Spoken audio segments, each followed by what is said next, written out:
In March 2021, the WA Premier Mark McGowan and his Labor government were rewarded with a thumping majority, based largely on their perceived handling of the COVID-19 pandemic. The line, "Mark McGowan kept me safe from COVID," rung out like political gold across Western Australia. While the McGowan government may have handled aspects of the pandemic well, it has also used it as a political shield to hide its incompetence elsewhere. More people deserve to know the truth about the underperformance of the McGowan Labor government. Public sector wage rises have been capped at $1,000 a year since 2017, supposedly so the government could undertake budget repair. Now, with a $6 billion surplus, it's not unreasonable that nurses and midwives, among others, are asking for their fair share. In recent days, we've seen images of striking nurses because of the McGowan government's bungled wage negotiations. How did Mark McGowan respond to 3,000 striking nurses? He arrogantly declared on Friday that their actions were totally and utterly outrageous. Compare this to 2013, when the Barnett Liberal government listened to the concerns of nurses and signed an agreement to provide wage increases. At the time, Premier Barnett said, "When you are faced as a Premier with clear professional advice that lives could be lost, and they probably would be, I think I had a responsibility to act on that." Those were the words of the former Liberal Premier, Colin Barnett. Mark McGowan's responsibility is no less, but he has just failed it. It's the same story with ambulance ramping.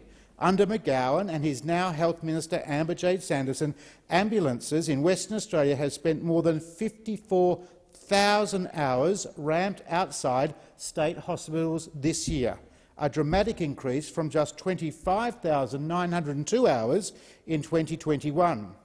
Labor's response has been to blame St John Ambulance and the Ambos in a pathetic refusal to accept accountability. It's no overstatement that the McGowan government has generated a health crisis that is of its own making. They have more than 500 hospital code yellows this year alone.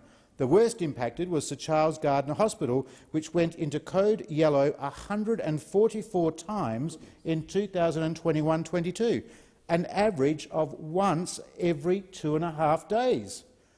The Australian Medical Association WA President Mark Duncan-Smith described code yellows as nearly unheard of when he was a junior doctor. These incidents are a direct consequence of the McGowan Labor government running the medical system into the ground over the last 5 years due to blatantly underfunding health services. WA Labor hasn't fared any better when it comes to law and order. The state's crime severity score has risen in 7 offence categories, including abduction and harassment, including sexual offences and acts intended to cause injury. Premier McGowan has said, "I take responsibility for these things. We are going to ensure we continue to roll out additional police officers in the city and regional WA," so said the Labor Premier Mark McGowan. But this financial year, 340 police officers left the WA Police Service, with 60 departing in June this year alone. Labor simply isn't working for WA.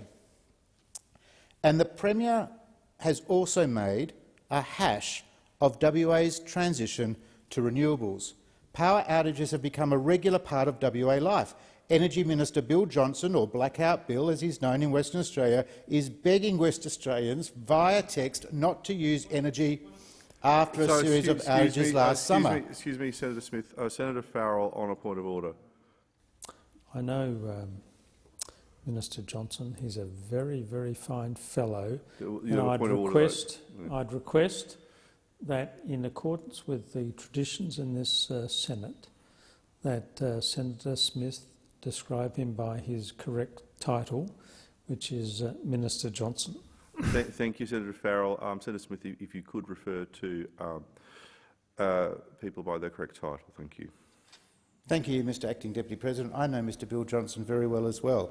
And I don't think he'll be too offended. I don't think he'll be too offended. But it doesn't distract from the most important point, and that is that the Energy Minister, Bill Johnson, is begging West Australians via text message not to use energy after a series of outages last summer. The National Electricity Market Regulator, AEMO— Senator Farrell, sorry.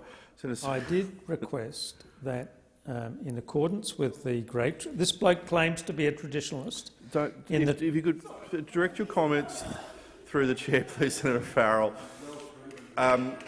Yes, in the traditions of this Senate, can he please describe the minister by his correct title, Minister Johnson? He should withdraw his claims about the minister and describe him by his correct title.